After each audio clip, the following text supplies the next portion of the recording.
Je suis très heureux d'être là et de pouvoir vous rencontrer et on pourra avoir un échange que j'espère aussi interactif que possible entre nous. Je voudrais remercier Madame la directrice de la DICODE de nous donner l'opportunité de cet échange.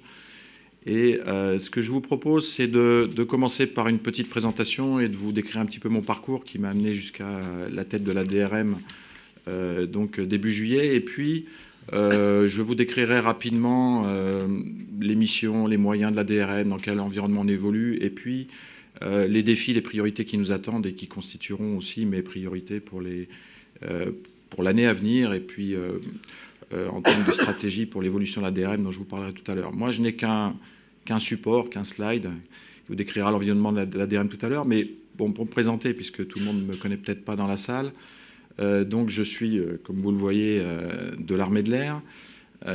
J'ai une formation de pilote de chasse, donc première partie de carrière essentiellement opérationnelle en escadron, dans un premier temps dans des escadrons de défense aérienne, essentiellement à Cambrai, où j'ai commencé sur Mirage F1C, puis Mirage 2000C, en participant à un certain nombre d'opérations, mais j'y reviendrai. Et puis ensuite, j'ai commandé un escadron de reconnaissance, à l'époque à Reims, qui était le 133 Belfort, sur Mirage F1CR, donc 3 ans dans la reconnaissance, premier contact avec le monde du renseignement au niveau tactique. Et puis ensuite, j'ai commandé la base aérienne de Djibouti entre 2008 et 2010.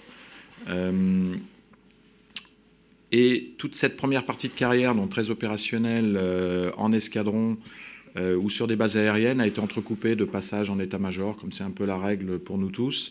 Dans un premier temps, essentiellement dans la partie programme et plan, puisque j'ai été au bureau programme de l'armée de l'air, où là encore, je m'occupais de programmes qui étaient en lien direct avec le monde du renseignement, alors certes pour l'armée de l'air, dans le domaine de l'armée de l'air, et quelques années plus tard au sein du bureau plan, là encore des programmes directement en lien, puisque je chapeautais, on va dire, les officiers en charge des affaires, alors ce qu'on appelle CMI dans notre jargon, commandement et maîtrise de l'information, dans lesquels vous allez retrouver tout l'ensemble des programmes qui participent à la fonction renseignement. Donc avec une approche déjà très, très renseignement de ces programmes et de ces plans.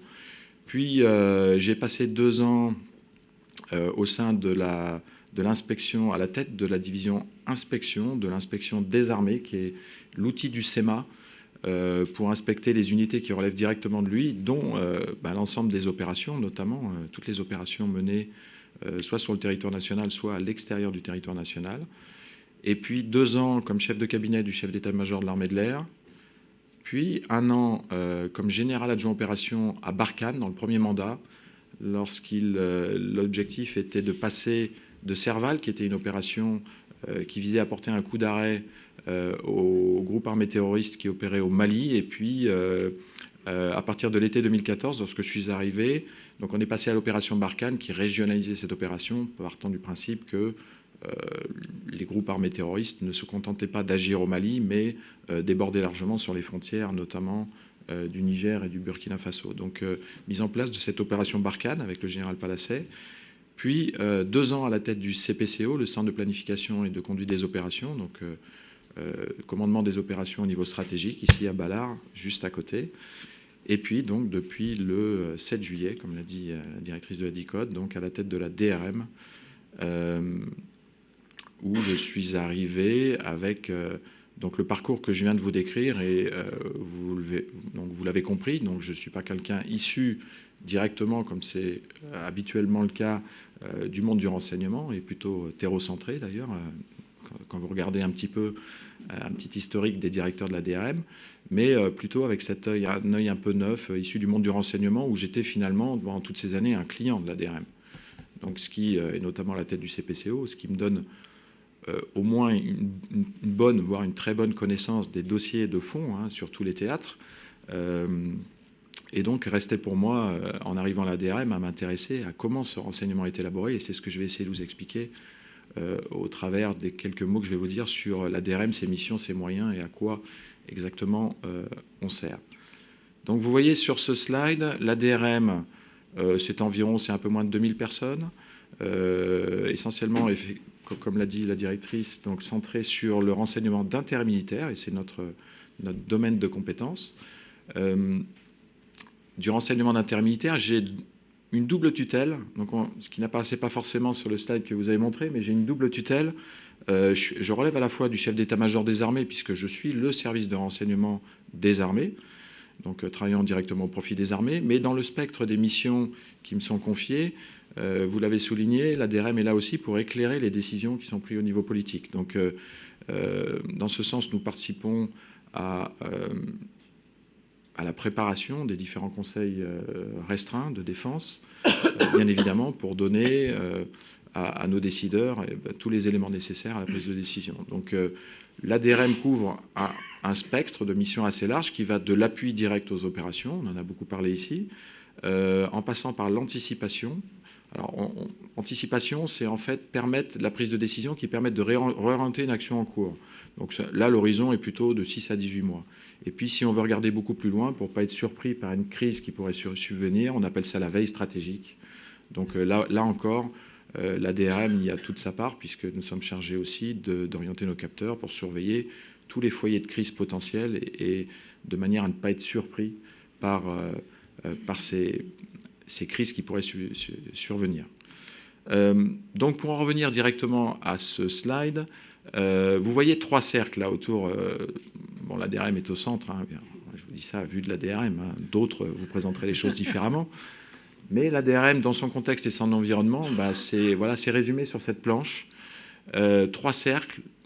Le premier cercle, qui est le cercle du bas, qui est en fait le cercle qui relève du CEMA, ce qu'on appelle la FIR, vous en avez parlé, la fonction interarmée du renseignement, dont je suis la tête de chaîne. Pourquoi ? Bah, tout simplement parce que si un certain nombre de moyens appartiennent en propre à la DRM qui les met en œuvre, et c'est notamment le cas pour tous les moyens dits stratégiques, en fait, quand on regarde bien, beaucoup de moyens participent à l'élaboration du renseignement, et la plupart, et la majorité, je dirais même, sont mis en œuvre par les armées, des capacités et des moyens. Pour vous donner une idée, la DRM représente, je vous l'ai dit, un peu moins de 2000 personnes. Il faut en rajouter environ 8000 de plus qui sont répartis dans les armées, qui mettent en œuvre, encore une fois, des capacités qui dépendent d'elles. Donc ça, c'est la fonction interarmée du renseignement. Je n'oublie pas le COS, le commandement des opérations spéciales, qui lui aussi est un capteur spécialisé, mettant en œuvre des moyens qui participent à l'élaboration du renseignement. Donc ça, c'est la première bulle. Tête de chaîne de la FIR, ça veut dire quoi ? Alors, c'est pas un commandement, je ne commande pas toutes ces unités. En revanche, j'ai un certain nombre de prérogatives en matière de formation, d'harmonisation, de coordination de toutes les actions qui sont menées en matière de, je vous l'ai dit, donc de formation, d'acquisition capacitaire, en essayant de veiller à la cohérence de tout ça, à l'interopérabilité et au fait qu'ensemble, on puisse accomplir nos missions de la meilleure des manières. Donc ça, c'est ma fonction de tête de chaîne de la FIR. Et évidemment, tout le renseignement qui est élaboré et capté, puisque toutes ces armées et les capteurs qu'elles mettent en œuvre sont autant de senseurs qui me permettent, moi, à ce niveau de synthèse, au niveau des armées, de faire la synthèse de tout ça pour élaborer un renseignement dans les différentes missions que je vous ai décrites. Ensuite, le deuxième cercle, c'est ce qu'on appelle alors c'est un cercle, un ensemble, vous voyez, c'est le cercle bleu. Ce sont les services de renseignement dont vous avez parlé aussi tout à l'heure, qui appartiennent pas seulement au ministère des Armées, mais aussi à d'autres ministères. Et en interministériel, on a une coopération très fluide entre ces différents services de renseignement, sous l'égide du coordonnateur national du renseignement et de la lutte contre le terrorisme, pour bien marquer les priorités, en tout cas immédiates, du président de la République. Et nous travaillons ensemble, et là encore, une fois de plus, le renseignement vient à la fois de nos propres capteurs, mais aussi avec l'échange avec nos partenaires. Et les échanges de renseignement, compte tenu de la menace qui nous occupe, qui nous préoccupe de manière tout à fait immédiate, qui est la lutte contre le terrorisme, bien évidemment, nous avons, pour être plus efficaces ensemble et prévenir cette menace, à échanger énormément avec ces 6 services du premier cercle, sans oublier, ils n'apparaissent pas ici, parce qu'il y en a pas mal, il y a beaucoup de services complémentaires aux nôtres, qu'on appelle les services du deuxième cercle, qui sont aussi associés à nos travaux. Mais il y a une coopération très fluide entre ces 6 services, encore une fois, sous l'égide du CNRLT. Donc on se réunit très régulièrement et en tant que de besoin, on échange aussi à plus bas niveau, à tous les niveaux, on échange du renseignement, ce qui nous permet d'avoir chacun en ce qui nous concerne et dans notre périmètre et dans nos missions, tous les éléments pour travailler et être le plus efficace possible. Et puis le troisième cercle, qui constitue aussi une source de renseignement pour nous, et qui est basé sur des échanges. En matière de renseignement, on parle d'échanges, on ne donne rien. Le renseignement, ça se monnaie, ça s'échange. Et ben, les services, nos partenaires étrangers, avec lesquels nous travaillons régulièrement, alors à différents niveaux. Notre partenaire majeur, ce n'est pas un scoop, ce sont les Américains, avec lesquels nous échangeons énormément, mais aussi une multitude de pays avec lesquels nous avons des arrangements techniques qui nous permettent d'échanger de l'information classifiée dans les meilleures conditions et de manière très cadrée, et qui viennent enrichir nos propres analyses qui sont issues de nos propres capteurs. Et voilà, c'est tout cet ensemble, donc nos propres capteurs avec nos capacités, nous permettent quand même d'avoir, et c'est très important, ce qu'on appelle une autonomie d'appréciation de situation, une autonomie stratégique d'appréciation de situation, et tout cela enrichi par les informations fournies par les autres services de renseignement français, tout ça enrichi une fois de plus avec une couche supplémentaire avec nos partenaires étrangers, et tout ça permet d'élaborer un renseignement qui ensuite est mis à disposition de ceux qui en ont besoin, vers le bas, vers les opérations, ou vers le haut, vers nos décideurs au niveau politique. Donc voilà ce que je voulais vous dire au niveau de l'environnement et la manière dont nous travaillons. En ce qui concerne les défis à venir pour l'ADRM, alors l'avantage de venir du milieu des opérations, c'est que ça présente plusieurs avantages. D'abord, on est convaincu, en venant des opérations et du monde des opérations, de l'intérêt et de l'utilité du renseignement. Sans renseignement, il n'y a pas d'action efficace.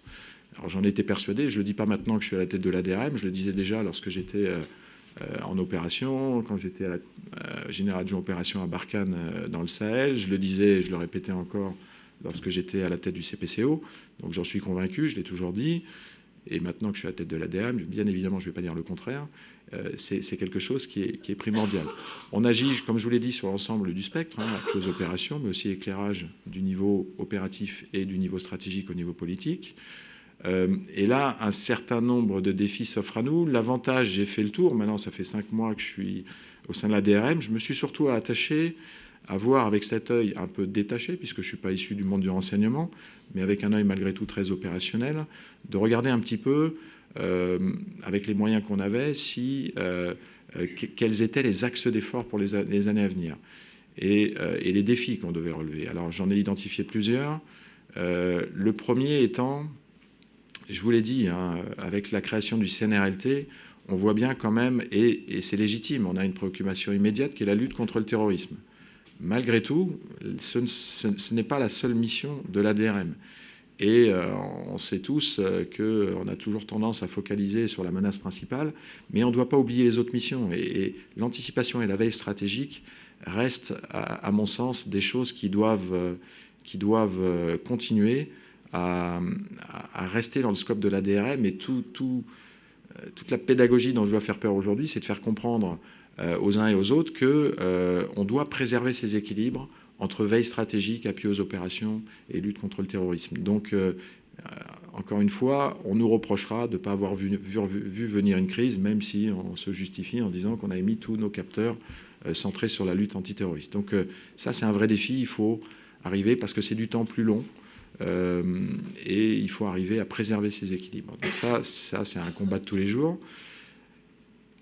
En termes de priorités qui vont constituer les axes d'effort pour la DRM dans les mois et dans les mois à venir, vous en avez certainement entendu parler, c'est un peu la tarte à la crème, c'est ce qu'on appelle le big data.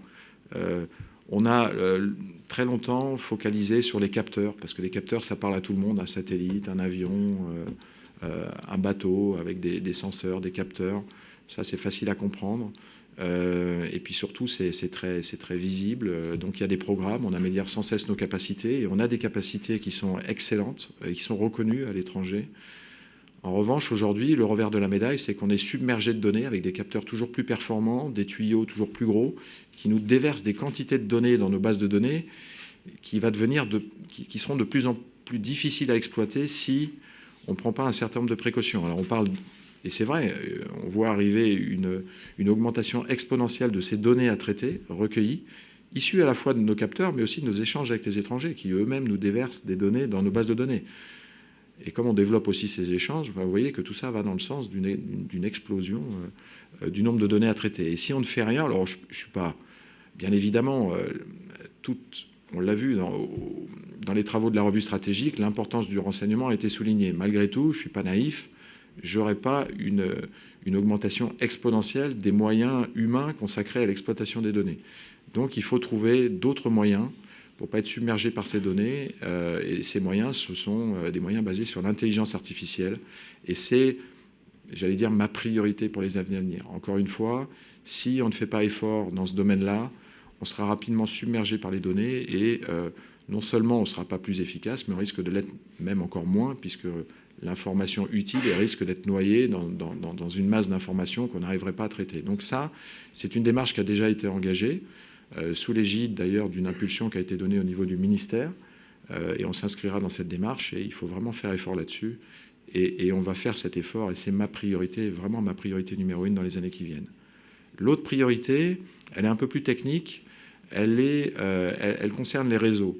Encore une fois, je vous disais, il y a une très bonne dynamique en termes de partage du renseignement avec les armées qui sont aussi mes capteurs, mais aussi avec les services, notamment du premier cercle, avec les partenaires étrangers. Au-delà de la volonté de coopérer, et on s'améliore tous les jours dans ce domaine, au-delà de la volonté de coopérer des uns et des autres, si on n'a pas les réseaux et les tuyaux qui nous permettent de le faire, c'est quand même assez compliqué au quotidien. Et là, on a quand même des marges de progrès avec des réseaux qui sont assez cloisonnés en fonction du niveau de classification des éléments qu'on échange. Et on doit, parce que ces informations sont sensibles, pouvoir se reposer sur des réseaux qui sont à la fois robustes et qui sont bien adaptés à nos besoins en termes de débit, en termes de protection des données, avec les uns et les autres dans des cercles qui sont pas forcément... qui n'ont pas forcément été traités par le passé prioritairement. Dans l'interministériel, c'est pas forcément évident d'avoir des réseaux communs. Donc il faut qu'on progresse dans ce domaine. Avec nos partenaires étrangers, là encore, on a des progrès à faire. Heureusement, on a une certaine expérience au sein de l'OTAN qui nous permettent déjà de disposer de réseaux qui nous permettent de faire un certain nombre de choses.